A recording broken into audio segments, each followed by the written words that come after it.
আল্লাহ পাকের ভেস্তে যাওয়া যাবে এটাকে অনেক দিতে পারে না, কিন্তু এরকম ধরনের। এজন্য বলতেছিলাম যে এই দিন শিক্ষা রাস্তায় যদি কোনো ব্যক্তি মৃত্যুবরণ করে, আল্লাহ পাক বলছেন সেজন্য জান্নাতের পথ সুগম, জান্নাতের পথ তার জন্য কি সহজ হয়ে যাবে। এই জন্য অনেক বুজুর্গ অনেকেই তাদের সারাটা জীবন এই ইলম চর্চায় রত থাকতেন, যে এই অবস্থায় যদি মৃত্যুবরণ করি তাহলে কি আমার জন্য জান্নাতে যাওয়া সহজ হবে, জান্নাতে যাওয়া সহজ হবে। রাসূল পাক সাল্লাল্লাহু আলাইহি ওয়াসাল্লাম বলেন, ওয়া ইন্নাল মালাইকাতু লা জানাবুন লা তাদাউ আজনাহাহা লিতালিবিল ইলম।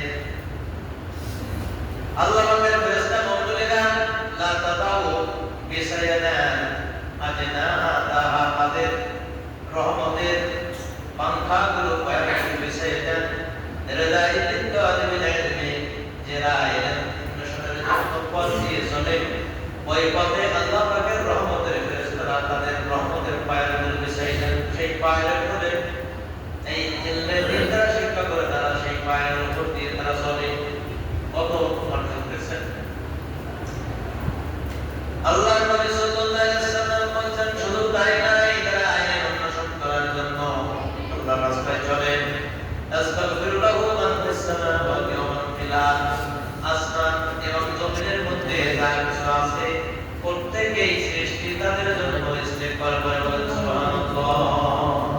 ইস্তেগফার বলেন মানে আল্লাহ পাক পায় আল্লাহ আপনার বান্দাকে আপনি মাফ করে দেন।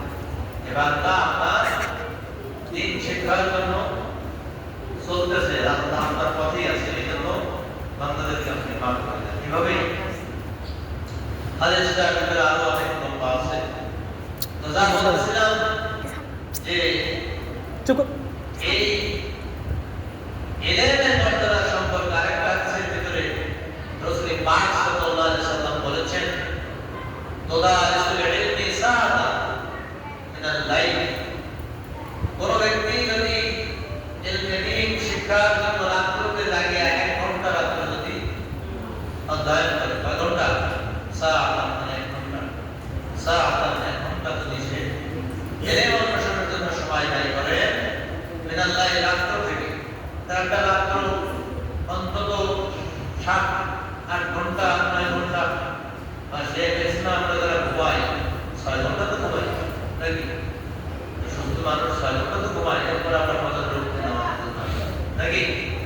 তাহলে এই রাত্র হয়তো আপনার 8 ঘন্টা 9 ঘন্টা রাত্রের ভিতরে যদি কোনো ব্যক্তি এর অনুসরণ করার জন্য 1 ঘন্টা যদি ব্যয় করে, নবীজি বলেছেন যে খায়রুন মিন আহইয়াইহা, আল্লাহ রাসূল সাল্লাল্লাহু আলাইহি ওয়াসাল্লাম বলেছেন, আর এক ব্যক্তি সারা রাত ধরে নফল ইবাদত করলো, এক ব্যক্তি না ঘুমায়া সারা রাত ধরে নফল ইবাদত করলো, এই নফল ইবাদতের চাইতে ওই 1 ঘন্টা যে ব্যক্তি এলেন অনুসরণ করেছে ওই ব্যক্তির উত্তম, এই ব্যক্তি সারা রাত জেগে নফল ইবাদত করছে, ওই ব্যক্তি 1 ঘন্টা এর চর্চা করছে, ওই ব্যক্তি উত্তম।